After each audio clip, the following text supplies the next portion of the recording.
ታሪካችን የሚጀምረው ፒት የተባለ ሕፃን ልጅ ከቤተሰቡ ጋር ለሽርሽር ራቅ ወዳለ ቦታ በመኪና ሲጓዝ እያስመለከተን ነው። በጉዟቸው ላይ ኤሌን ስለሚባል ውሻና ስለ አንድ ትንሽ ልጅ የሚተርክ ተወዳጅ መጽሐፉን እያነበበ በተጨማሪም ከቤተሰቡ ጋር በደስታ እየተጫወተ ነበር። ነገር ግን በድንገት አንዲት አጋዘን ወደ መንገዳቸው ስታ ትገባና አባቱ መኪናዋን ለመቆጣጠር ያደረገው ጥረት ሳይሳካ ይቀርና መኪናዋ ከቁጥጥር ውጭ ወጥታ በመንገዱ ላይ ትገለባበጣለች። አያምጣው እኮ ነው እንደዚህ አይነት አደጋ። ከዚህ አሰቃቂ አደጋ በኋላ ብቸኛ በህይወት የተረፈው ፒት ብቻ ነበር። ምን እንደተፈጠረ እንኳን የማያውቀው ሕፃኑ የሚወደውን መጽሐፉን አንስቶ በቦርሳው ውስጥ ከከተተ በኋላ ግራ በመጋባትና በፍርሃት ጥቅጥቅ ባለው ጫካ ውስጥ ብቻውን መጓዝ ይጀምራል። ሆኖም ግን ብዙም ሳይቆይ በተራቡ የተኩላዎች መንጋ ይከበብና ራታቸው ሊሆን ጥቂት ሰከንዶች ብቻ ሲቀሩት በዙሪያው ያለው መሬት በከባድ ሁኔታ ይናወጣል። ያኔ አንድ ግዙፍ አረንጓዴና ፍጹም እንግዳ የሆነ ድራገን የተባለ ፍጡር ከተደበቀበት ብቅ ይላል። እንደወጣም ሌሎቹን አውሬዎች በታላቅ ድምፁ አስፈራርቶ በማባረር ፒትን እንዳይበላ ይታደገዋል። ሕፃኑ ፒት ግን ፊት ለፊቱ የቆመው ፍጡር ምን እንደሆነ የሚያውቀው ነገር አልነበረም። እናም በድፍረት ወደ እርሱ ተጠግቶ ልትበላኝ ነው እንዴ መጣው ሲል ይጠይቀዋል። በፈጣሪ እንዴት ነው የሚያሳዝነው ግን። ድራገኑም እንደማይጎዳው ሲረዳ የመጽሐፉን ገጸ ባህሪ በሚጠራበት ስም አዲሱ ጓደኛውን ኤሌት የሚል ስም ይሰጠዋል። ልክ ይህንን ስም እንዳወጣለትም በመካከላቸው ልዩ ትስስር ስለተፈጠረ ኤሌት ፒትን በደግነት ወጥቶ እንዲሳፈር እግሩን ዝቅ አድርጎ ያቀርብለታል። ጀርባው ላይ እንደተፈናጠጠም ኤሌት የተዋወቀውን አዲሱ ጓደኛውን ይዞት ወደሚኖርበት ሚስጥራዊ ዋሻ ይዞት መብረር ይጀምራል። ከዚህ በመቀጠል ታሪካችን ከ6 ረጅም ዓመታት በኋላ ይወስደንና ፒትና ኤሊየት ከተዋወቁበት ቦታ ብዙም ሳይርቅ የሚኖርን ሚቼም የተባለ አዛውንትን ያስተዋውቀናል። ሚቼም የሚያምነው የለም እንጂ በወጣትነቱ በጫካው ውስጥ ልዩ የሆነ ድራገን አይቶ እንደሚያውቅ ለሕፃን ላዋቂው ለኃላፊ ላግዳሚው ደጋግሞ መተረክ የማይሰለቸው ሰው ነው። ከዚህም የተነሳ እንደ እብድ ስለሚቆጥሩት ታሪኩን ከልባቸው ብቻ ለሚያምኑት ለትናንሽ ልጆች ብቻ ነበር የሚያጫውተው። ሽማግሌው የልጆቹን መገረም ሲመለከት ታሪኩን ይበልጥ በማጋነንና ራሱን እንደ ትልቅ ጀግና በማስመሰል እየተረከላቸው ሳለ ግሬስ የተባለችው ሴት ልጁ ወደ ስፍራው ትመጣለች። ግሬስ በአካባቢያቸው በሚገኝ ደን ውስጥ በጠባቂነት የምትሰራ ሲሆን በስሯ ምክንያትም በየቀኑ ጥቅጥቅ ባለው ጫካ ውስጥ ስለምትመላለስ በሕይወቷ ድራገን የሚባል እንግዳ ፍጡር አይታ እንደማታውቅ ለልጆቹ በመንገር ታረጋጋቸዋለች። ግሬስ ከአባቷ ቤት ከሄደች በኋላ ግን ሚቼም ወደ ልጆቹ ጠጋ ብሎ ድራገኑ የሚታየው እንዳለ ለሚያምኑ ብቻ ነው በማለት የልጆቹን ልብ በደስታና ተስፋ ይሞላዋል። ጥቅጥቅ ወዳለው ጫካ ውስጥ ስንመለስ ደግሞ ሕፃኑ ፒት እድሜው 11 ዓመት ገደማ ሆኗል። እንደ ዱር እንስሳም ፈጣንና ቀልጣፋ ሆኗል። ከዕለታት በአንዱ ቀንም አንዲትን ትንሽ ጥንቸል አግኝቶ ሲከተላት አንድ ግዙፍ ድብ ሊበላት ሲያደባ ተመልክቶ በድፍረት ያድናታል። በስተጀርባው በኩል ኤሌት የፒትን ድምፅ ሰምቶ ምን ተፈጠረ በሚል ስጋት ከዋሻው ብቅ ይልና ሁሉም ነገር ሰላም መሆኑን ሲመለከት ሰውነቱን የማይታይ በማድረግ ፒት እንዲፈልገው የድብብቆሽ ጨዋታ መጫወት ይጀምራል። በፈጣሪ አስቡት፣ ከድራገን ጋር ኩኩሉ ማለት። ፒትም የጓደኛውን ጉልበትና ጥንካሬ በሚገባ ያውቃልና ጨዋታውን ትቶ ኤሌት ጋር ወደ ገደሉ ጫፍ በደስታ እየሮጠ እንደሄደ ጫፍ ላይ ሲደርስ ያለ ማቅማማት ከገደሉ ላይ ይዘላል። ሆኖም ግን ኤሌት ተመልክቶት ነበርና ፒትን በጀርባው አዝሎ በጫካው ሰማይ ላይ ክንፎቹን ዘርግቶ መብረሩን ይቀጥላል። ተመልሰው መሬት ላይ እንዳረፉ አረንጓዴው ድራገን ልክ እንደ ውሻ የራሱን ጭራ ማሳደድ ሲጀምር ፒት ደግሞ የመኖሪያ ዋሻቸው የሚጠብቀውን ረጅሙንና ግዙፉን ዛፍ በቅልጥፍና ወጥቶ ጫፉ ላይ ሲደርስ ልክ እንደ ተኩላ ወደ ጨረቃ በኃይል መጮህ ይጀምራል። ስለ ቀድሞ የሰው ልጆች ስልጣኔና የከተማ ሕይወት ምንም አይነት ትውስታ የሌለው ፒት ከድራገኑ ጋር የጫካው ውስጥ ነዋሪ ሆኖ ታረፈ። ሁለቱም ጫካው ውስጥ በሚሰጣቸው ፍጹም ነፃነት እየተዝናኑ እንደለመዱት ጥቅጥቅ ባለው ዛፍ መሃል ደማቁን ከዋክብት እያዩ በሰላም ነበር የሚያድሩት። በሚቀጥለው ጠዋት ፒትና ኤሌት አየሩን ሰንጥቀው በጫካው ላይ ሲበሩ ኤሌት አንድ የወደቀና የተቆረጠ ትልቅ የዛፍ ግንድ አግኝቶ ለጨዋታው እንዲሆናቸው ወደ ዋሻው ለመውሰድ ይወስናል። ነገር ግን ያንን ግንድ እየጎተተ ጥቅጥቅ ባለው ዛፍ መሃል ለማለፍ ሲሞክር ኤሌት የሰው ጠረን ይሸተውና ዙሪያውን ሲያማትር የደኑ ጠባቂ ግሬስ በአቅራቢያዋ መኖሯን ይመለከታል። ኤሌት ወዲያውኑ ራሱን በመደበቅ ፒትን ከከለለው በኋላ ግሬስን መመልከቱን ይቀጥላል።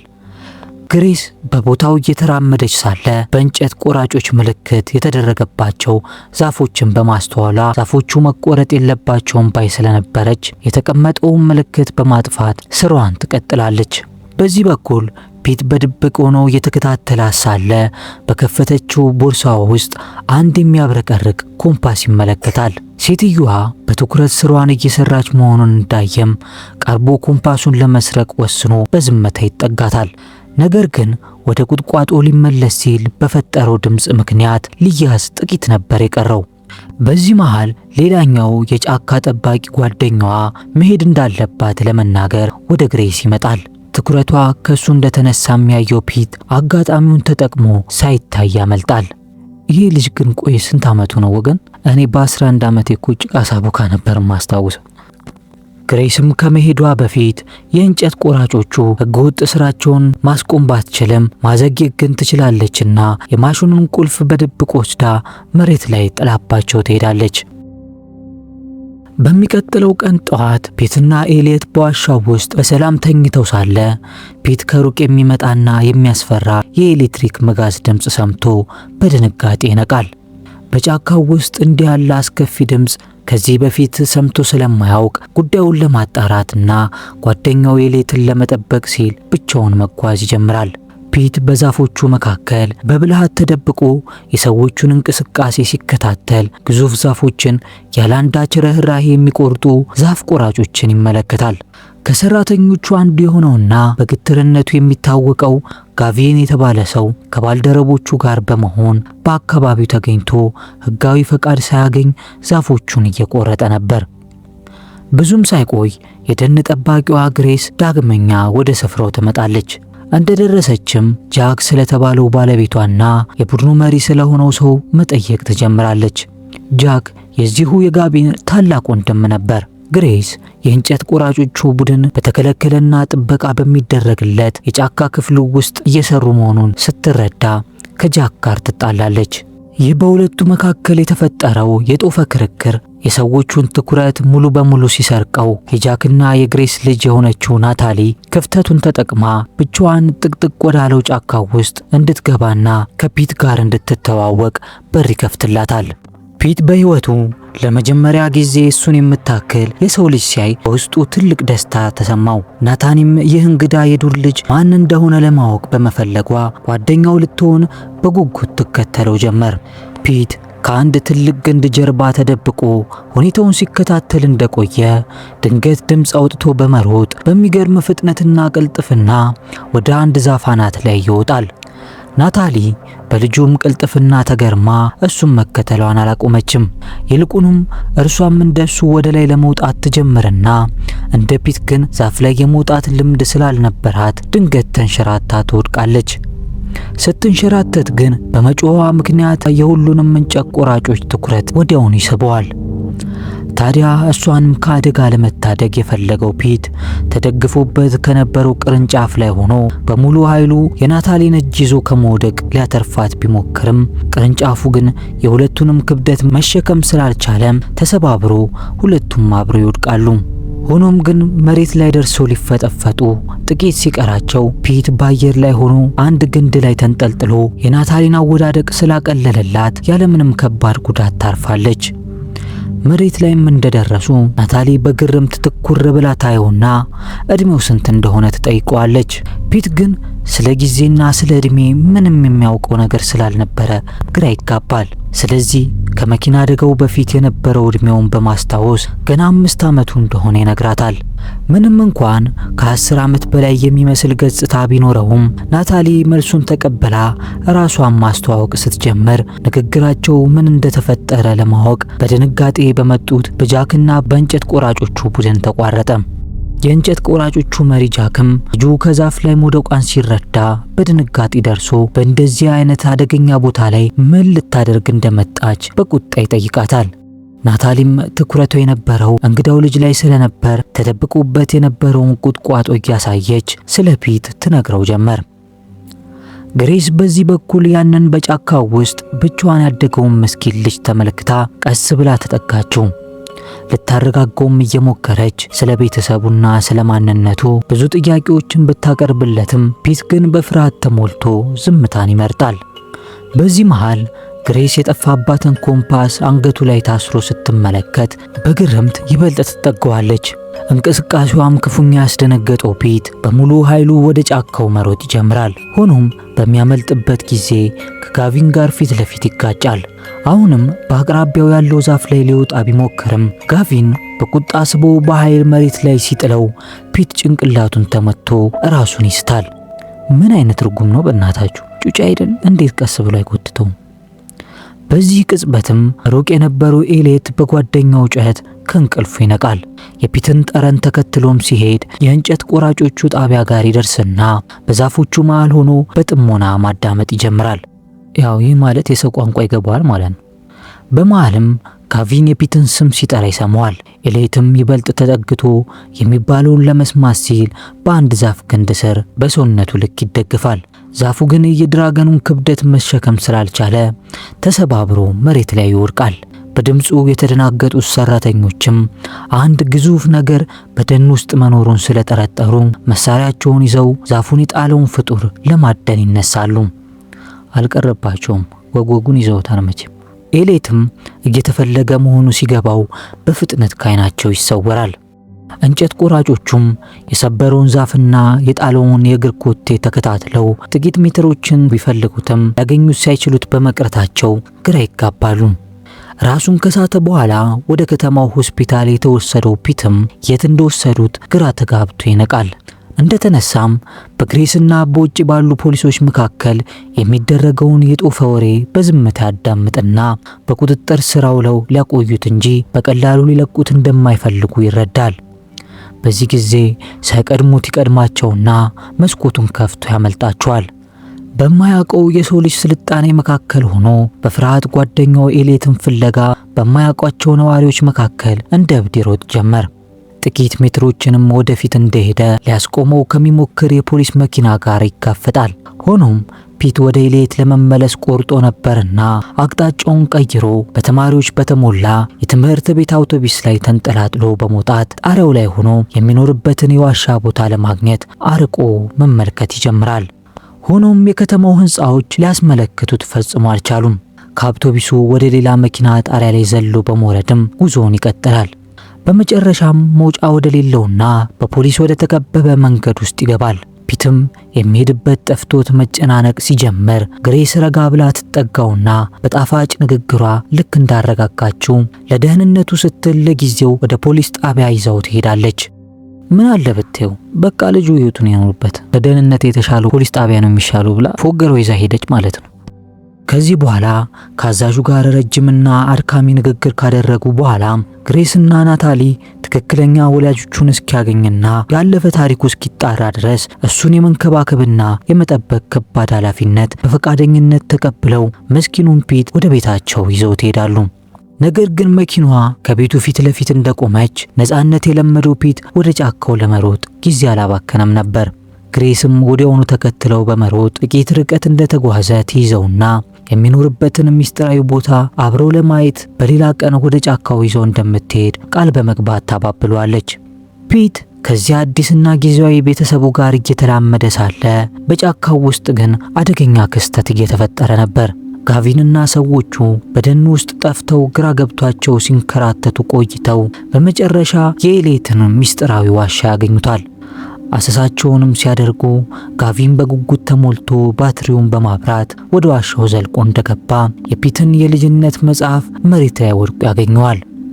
ሆኖም እዚህ ላይ ነበር የፒት የግል ንብረት በማያውቀው ሰው እጅ ላይ ሆኖ የተመለከተው ኤሊየት በከፍተኛ ቁጣ ገንፍሎ ራሱን በመግለጥ ሰዎቹን በኃይል ማጥቃት ይጀምራል። የታባታቸው ይበላቸው።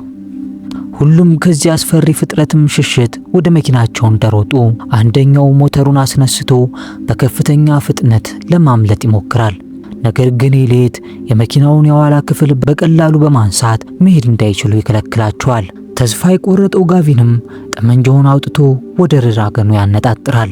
ኤሌት ግን መሳሪያውን በቅጽበት ቀምቶ አፈሙዙን አጥፎ ይመልስለታል። ባዶውን የቀረው ጋቪንም በድንጋጤ ሲንቀጠቀጥ ኤሌት ራሱን ገለጠና በጋቪን ላይ በኃይል ያስነጥስበታል። በዚህ ጊዜ ሰራተኞቹ ከዚህ አስፈሪ ፍጡር ፊት ለማምለጥ ሮጠው መኪና ውስጥ በመግባት ከአካባቢው እግሬ አውጪኝ ብለው ይሸሻሉ።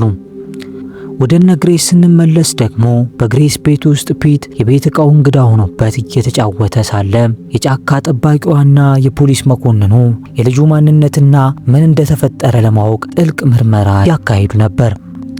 በምርመራቸው ወቅት ፖሊሶቹ ከ6 ዓመታት በፊት ስለደረሰው አሰቃቂ የመኪና አደጋ የሚገልጽ የጋዜጣ ቁራጭ ያገኛሉ።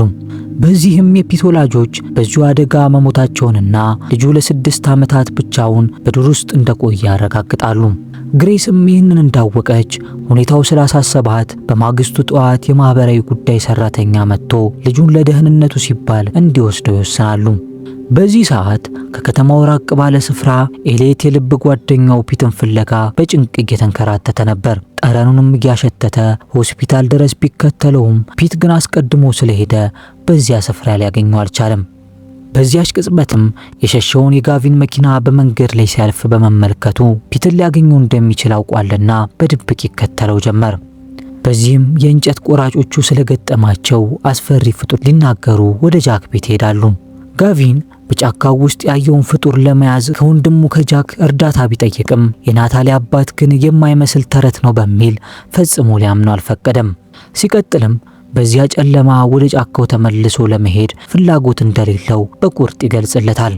ይህ የወንድሙ አለማመንና ሊተባበሩት አለመፈለጉ ያበሳጨው ጋቪንም ያንን ፍጡር ለብቻው ቢሆንም ይዞ ዝናንና ገንዘብን ለማግኘት በውስጡ ክፉና ተንኮለኛ ሐሳብን ማብሰልሰል ይጀምራል። በደረጃው ላይም ሆኖ የጋቪንን አስገራሚ ወሬ በዝምታ ትከታተል የነበረችው ግሬስ ድንገት ነገሩ ይገባታል። ፒት ደግሞ ስሙ የሚጠራው ምስጢራዊ ጓደኛው ኤሌት ሰዎች እንደሚሉት ተረት ሳይሆን እውነተኛ ፍጡር መሆኑን በመጨረሻም ተረዳች። ስለ ጉዳዩ ይበልጥ እርግጠኛ ለመሆንም የልጅነት ትውስቷን ለማጣራት በዚያው ሌሊት ወደ አባቷ ቤት ትሄዳለች። እዚያም አዛውንቱ ሚቼምን አግኝታ በጫካው ውስጥ ስላየችውና ስለሰማችው ነገር ሁሉ አንድ በአንድ ዘረዘረችለት። ከዚያም ፒት የሳለውን የድራገን ስዕል ለአባቷ ስታሳየው ስዕሉ አባቷ ገና ትንሽ እያለ አይቼዋለሁ እያለ ነግራት ከነበረውና ስሎ ካስቀመጠው ምስል ጋር ፍጹም አንድ አይነት ሆኖ ታገኘዋለች። ያኔ ኤሌት ተረት ሳይሆን እውነተኛ ፍጡር መሆኑን ስታመን አባቷ ከድራገኑ ጋር ስለነበረው ግንኙነት እንዲሁም ስላየው ነገር ሁሉ ምንም ሳይደብቃት እንዲነግራት ትማጸነዋለች። በዚያው ምሽትም በጃክ ቤት አቅራቢያ ኤሌት የልብ ጓደኛውን ፍለጋ እስከ ከተማው ድረስ ዘልቆ ይመጣል። ቤቱ ደርሶም በድብቅ መስኮት ሲመለከት ፒት ከአዲሱ ቤተሰቡ ጋር በደስታ ሲጫወትና ሲስቅ ያስተውላል። ኤሌት ጓደኛው በእነዚህ በአዳኝ ሰዎች መካከል እንዲህ ደስተኛ ሆኖ ሲያየው በውስጡ ጥልቅ የብቸኝነትና የመከዳት ስሜት ይሰማዋል። እንደማይመለስም በማሰብ በታላቅ ሐዘን ክንፉን ዘርግቶ ወደ ዋሻው ይመለሳል። በማግስቱ ጠዋት ላይም ግሬስ መጀመሪያ ፒትን ወደ ፖሊስ ጣቢያ ለመውሰድ አስባ የነበረ ቢሆንም ነገር ግን የማህበራዊ ጉዳይ ሰራተኛው መኪና ደጃፏ ላይ ቆሞ ስታይ ከዛ ይልቅ ለፒት የገባችለትን ቃል ለመጠበቅ የኤሌትን ምስጢራዊ ዋሻ ለመጎብኘት ወደ ጫካ ያመራሉ። በሌላ በኩል ጃክ በእንጨት ፋብሪካው ውስጥ ታናሽ ወንድሙ ጋቪንን ፍለጋ ይመጣል። ሆኖም ግን ወንድሙ ያላንዳች ፍቃድ የጦር መሳሪያና ሰዎችን ይዞ ድራገኑን ለማደን መውጣቱን ይረዳል። በመሃል ግሬስን አጥብቆ ከሚፈልገው የፖሊስ አዛዥም ጥሪ ደርሷል። እዚህ ላይ ነበር ግሬስ ልጁን ይዛ ወደ ኤሌት ዋሻ እንደሄደች የገባው። ጃክም የሚወደውን ቤተሰቡን ከሚመጣው አደጋ ለመታደግ ሲል ወደ ጋቪንና ወደ አዳኞቹ በፍጥነት ያመራል። ጥቅጥቅ ባለው የጫካ ክፍል ውስጥ ፒትና አጃቢዎቹ የመንገዱ መጨረሻ ላይ ደርሰው በእግራቸው ወደ ዋሻው መጓዝ ይጀምራሉ። እዚያም ሽማግሌው ሚቼም ከ30 ረጅም ዓመታት በኋላ ቀድሞ ጓደኛው ድራገኑ ጋር ፊት ለፊት ይገናኛል። ይመስለኛል ድራገኑ አሁን ሁለቱንም ጓደኞቹን ስላገኘ የተሰበረው ቅስሙ ያለ መረቅ ይጠገንለታል።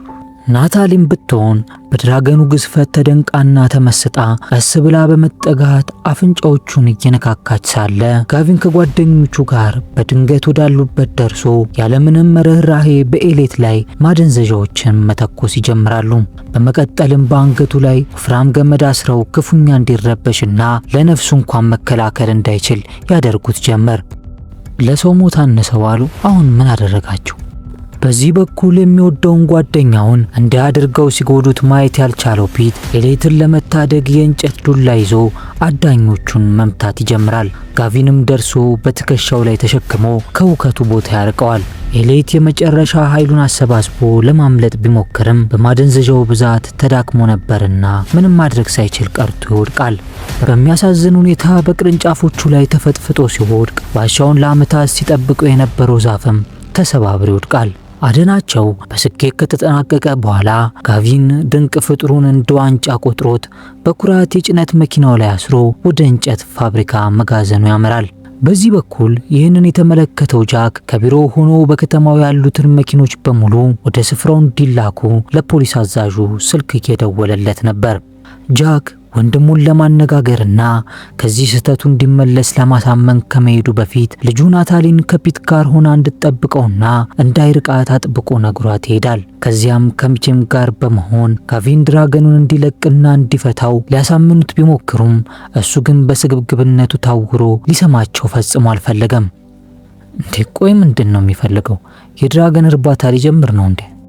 በዚህ መሃል ግሬስ ቀስ በቀስ በማደንዘዣው ራሱን ወደ ሳተው ፍጥሩ ተጠግታ እየዳሰሰችው ሳለ በድንገት የድራገኑ ጸጉር ቀለሙ በመቀየር ወደ ደማቅ አረንጓዴነት መለወጥ ይጀምራል። በቦታው የነበሩ ሰዎችም ይህን ድንቅ ፍጡር ተመስጠው እያዩ ባለበት በዚያው ቅጽበት ፖሊሶች ወደ ስፍራው ይደርሳሉ። ጃክና ጋቪን ሁኔታውን ለፖሊሶች ለማስረዳት ወደ ውጪ ሲወጡ ይህንን አጋጣሚ ለፒትና ለናታሊ ትልቅ እድል ፈጥሩላቸው በድብቅ ወደ መጋዘኑ ዘልቀው በመግባት ኤሌት የታሰረባቸውን ከባድ ሰንሰለቶች መፍታት ይጀምራሉ።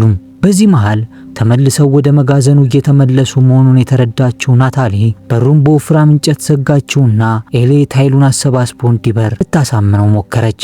ነገር ግን ድራገኑ በማደንዘዣው ብዛት እጅግ ዝሎ ስለነበር ክንፉን እንኳን መንቀሳቀስ አልቻለም። እናም ፒት በፍጥነት ኤሌት ሰውነቱን የማይታይ አድርጎ እንዲቆይ ይነግረዋል። ሰዎቹም በሩን ሰብረው ሲገቡ መጋዘኑ ባዶ ሆኖ ነበርና የጠበቃቸው ድራገኑ በጣራው በኩል አምልጦ የሄደ መስሏቸው ይሸወዳሉ። የኤሌት የመሰወር ሚስጥርን ያስተዋለችው ግሬስ ብቻ ነበረችና ሰዎቹ ተመልሰው እንዳይመጡ ስትል በሩን ዘግታ ትወጣለች። አዳኞቹም በዚህ መልኩ ከተታለሉ በኋላ ፒትና ናታሊ ጓደኛቸውን ይዘው እንዴት እንደሚያመልጡ ግራ ገብቷቸው ሳለ ሽማግሌው ሚቼም በድንገት ይደርስላቸዋል። የልጅነት ጓደኛውን ዳግም ለመታደግ የቆረጠው አዛውንትም መኪናውን አስነስቶ የመጋዘኑን ግድግዳ በኃይል ሰብሮ በመውጣት በስፍራው የነበሩትን ሁሉ ከኋላው ትቶ ይከንፍ ጀመር። በመሸወዱ በቁጣ የገነፈለው ጋቪንም ባልደረቦቹን እንዲያሳድዷቸው ትዕዛዝ ይሰጥና ወደ መኪናው ይሮጣል። ነገር ግን መኪናው ውስጥ ከመግባቱ በፊት ግሬስ ቁልፉን ከኪሱ ሰርቃ መሬት ላይ በመጣሏ ምክንያት ለሚቼምና ለልጆቹ እንዲሄዱ በቂ ጊዜ ትሰጣቸዋለች። ቢሆንም ግን ሌሎቹ መኪኖች አሁንም በከፍተኛ ፍጥነት እያሳደዷቸው ነበር። በመዘግየቱ ምክንያትም በጣም ወደ ኋላ ቀርቶ የነበረው ጋቪን ይህንን እድሉን ላለማጣት ሲል ከመንገዱ ወጥቶ በፍጥነት በመንዳት ወደ ጭነቱ መቃረብ ይጀምራል። መያዛቸው የጊዜ ጉዳይ መሆኑን የተረዳው ፒትም ወደ ኤሌት በመዞር በሩ እንዲያመልጥ ያበረታታው ጀመር። ግን በመድኃኒቱ የዛለው ድራገን ለመነሳት ከፍተኛ ትግል ቢያደርግም አቅም ስላልነበረው ዳግመኛ መኪናው ላይ ይወድቃል። ታዲያ በዚህ ጊዜ በዚያ ንዝረት ምክንያት የመኪናውን ፍሬም በጥሶ የሃይድሮሊክ ፈሳሹ በመንገድ ላይ እንዲፈስና መኪናው ከቁጥጥር ውጪ እንዲሆን ምክንያት ይሆናል። ጋቪም በዚህ በኩል ወደ ድራገኑ በመጠጋት የጭነት መኪናውን ቀድሞ በማለፍ በጉልበት ለማቆም በሚል ድልድዩን ለመዝጋት መኪናውን አጋድሞ ይቆማል። ሽማግሌው መቼም መጋጨትን አልፈለገም። እናም ፍሬን ለመያዝ ቢሞክርም በተበላሸው ፍሬም ምክንያት የመኪናው ፍጥነት ሊቀንስ አልቻለም። ሚቼም ይህንን ሲረዳ በተቃራኒው ፍጥነት በመጨመር መንዳት ሲጀምር በመንገዱ ላይ የነበሩት አደጋ እንዳይደርስባቸው ፍራቻ ወደ ዳርቻ ለመሸሽ ይገደዳሉ። መኪናው ፍጥነቱን ቀንሶ እስኪቆም ድረስ መጓዙን ሲቀጥል ፖሊሶችም ከኋላው በከፍተኛ ፍጥነት እየተከታተላቸው ነበር። በዚህ ጊዜ ኤሌት ራሱንና ጓደኞቹን ከሚያሳድዷቸው ሰዎች ለመጠበቅ ሲል በድልድዩ ላይ ይወጣና እጅግ የሚያስፈራ እሳት በመጥፋት መንገዱን ይዘጋባቸዋል። እሳቱ ሁሉም መኪኖች እንዲቆሙና ተጨናንቀው እንዲጋጩ ሲያደርግ የድልድዩ አስፋልት በሙቀትና በክብደቱ ምክንያት መስመጥ ይጀምራል። ጥቂት ራቅ ብሎ የጄክና የግሬስ መኪና በድንገት በአደጋው ከድልድዩ ጋር አብሮ ይወድቅ ጀመር። የሚወደው አዲሱ ቤተሰቡ ለአደጋ መጋለጣቸውን ያየው ፒትም በድልድዩ ላይ በፍጥነት ወጥቶ ጓደኛው ኤሌትን እነዚህ ቤተሰቦች የኔ ቤተሰቦች ናቸው፣ አትጉዳቸው እያለ ድርጊቱን እንዲያቆም ይማጸነው ጀመር። በዚህ መሃል ጋቪ ወንድሙና ግሬስ ወደ ወንዙ ሊወድቁ መሆናቸውን ተመልክቶ ነበርና በሙሉ ኃይሉ ይዞ ሊታደጋቸው ሞከረም። ሆኖም የመኪናውን ክብደት ብቻውን ሊቋቋም አልቻለምና በዚያች ቅጽበት ኤሌት ደርሶ የሚንሸራተተውን መኪና በጥፍሮቹ በመያዝ ሁለቱንም በመኪናው የኋላ ክፍል ሸሽተው እንዲወጡ ያደርጋል። ይህ እንስሳ እኮ ድራገን ብቻ አይደለም ወገን፣ እንደ ስፓይደርማ እያደረገው እኮ ነው። ነገር ግን ጥንዶቹ ሊወጡ ጥቂት ሲቀራቸው የተዳከመው ድልድይ ሙሉ በሙሉ ተደርምሶ ከኤሌት ጋር ወደ ወንዙ ውስጥ ይወድቃል። በድልድዩ ጫፍ ላይ ቆመው ወደ ወንዙ የሚመለከቱት ሚቼምና ልጆቹ እነ ጄክ ከዚህ አደጋ ሳይተርፉ የቀሩ መስሏቸው በከፍተኛ ጭንቀት ተዋጡ። ነገር ግን ከጥቂት ሰከንዶች በኋላ ኤሌት ክንፎቹን እያማታ ጃክና ግሬስን በጀርባው አዝሎ ከጥልቁ ውስጥ ይወጣል። ይህንን ተአምር ያዩት ሁሉም በደስታ ጮቤ ሲረግጡ በድልድዩ ሌላኛው ወገን የቆመው ጋቪንና ወንድሙ ቤተሰቡን ለሞት አጋልጦ የነበረበት ስግብግብነትና ስህተቱ በመጨረሻም ተረድቶ ኤሌትን የማደነቀዱን በጸጸት ይሰርዛል። ይሁን እንጂ የፖሊስ ሄሊኮፕተሮች ወደ እነርሱ እየቀረቡ መሆናቸውን ያስተዋለው ፒት ኤሌት ዳግመኛ እንዳይያዝ ብቸኛው አማራጭ ከአካባቢው እንዲርቅ ማድረግ ብቻ ነበር። ስለዚህም በኤሌት ጀርባ ላይ ተፈናጦ አብሮት ወደ ጫካው ይበራል። ከረጅም በረራም በኋላ ወደ ቀድሞ ዋሻቸው ቢደርሱም ፒት ግን ሁኔታው እንደተለወጠና እንደ በፊቱ መሆን እንደማይችሉ ስለገባው ሁሉም ሰው ይህንን ቦታም ስላወቀው እዚህ መቆየት ለሱ አደጋ መሆኑን ይነግረዋል። ስለዚህ ናታሊ የድራገኖች ምድር እንደሆነች ስለነገረችውና ማንም ሊያገኘው የማይችልበትን የሰሜኑ ተራራ በመባል ወደሚታወቀው ስፍራ ሄዶ አዲስ ቤተሰቡን እንዲመሰርት ያሳስበዋል። ከዚህ በኋላም ለመጨረሻ ጊዜ ከመሰነባበታቸው በፊት ፒት ገና ሕፃን እያለ ጀምሮ ሲያነብ የነበረውን ያንን መጽሐፍ ያነብለትና በዚያው ምሽት ሁለቱ ጓደኛሞች አብረው ያድራሉ። በማግስቱን ጠዋት ፒት የሚወደውን ጓደኛው ወደ አዲሱ መኖሪያው በሰላም ሲበር እያየ አዲሱ ቤተሰቡን ተቀላቅሎ ሕይወቱን ለመጀመር ጉዞውን ይቀጥላል። ከዚህ አስገራሚ ቀን በኋላ በከተማው ነዋሪዎች ዘንድ ያ ግዙፍና አረንጓዴ ፍጡር እንደ ተረት ሆኖ ቀረ። በጫካውም ሆነ በከተማው አካባቢ ዳግመኛ ያየው አልነበረም እና ሁሉም ሲረሱት ፒትና አዲሱ ቤተሰቡ ግን ያንን ድንቅ ትስስር በፍጹም አላቋረጡም ነበር። እንደውም በየጊዜው በሚስጥር ወደ ሰሜኑ ተራራ ረጅም ጉዞ አድርገው እዚያም ማንም ሊደርስበት በማይችልበት ከፍታ ቦታ ላይ ኤሌትንና አዲሱ የድራገን ቤተሰቦቹን ይጎበኙ ነበር። ፒት ጓደኛው ኤሌት ብቻውን እንዳልሆነና ከራሱ ዝርያዎች ጋር በነጻነት በደስታ እንደሚኖር ሲያይ በውስጡ ትልቅ ሰላምና መረጋጋት ይሰማዋል። ምንም እንኳን አሁን ፒት በሰው ልጆች መካከል ቢኖርም በልቡ ውስጥ ግን ያ በጫካው ውስጥ ያሳደገውና ያዳነው ድራገንን ሁሌም ለዘላለሙ በልቡ ውስጥ ይኖራል። ሁለቱም ቦታቸውን እንዳገኙ ከተረዳም በኋላ ታሪካችን ይጠናቀቃል። የኔም ቤተሰቦች ይህንን ቪዲዮ ከወደዳችሁት ላይክ፣ ሐሳብ አስተያየታችሁንም ኮሜንት ላይ ሁሌም አብረን እንድንሆን ደግሞ ሰብስክራይብ በማድረግ ቤተሰብ እንሁን እያልኳችሁ በቀጣይ ሌሎች ቪዲዮዎች እስከምንገናኝ ይመቻችሁ። በተጨማሪም ኢትዮ ፊልምስ ኮሪያን የሚለውን ቻናላችንን ሰብስክራይብ በማድረግ በየጊዜው የሚለቀቁ አዳዲስ ምርጥ ታሪክ ያላቸውን የኮሪያ ፊልሞች እንዲከታተሉ ጋበዝ።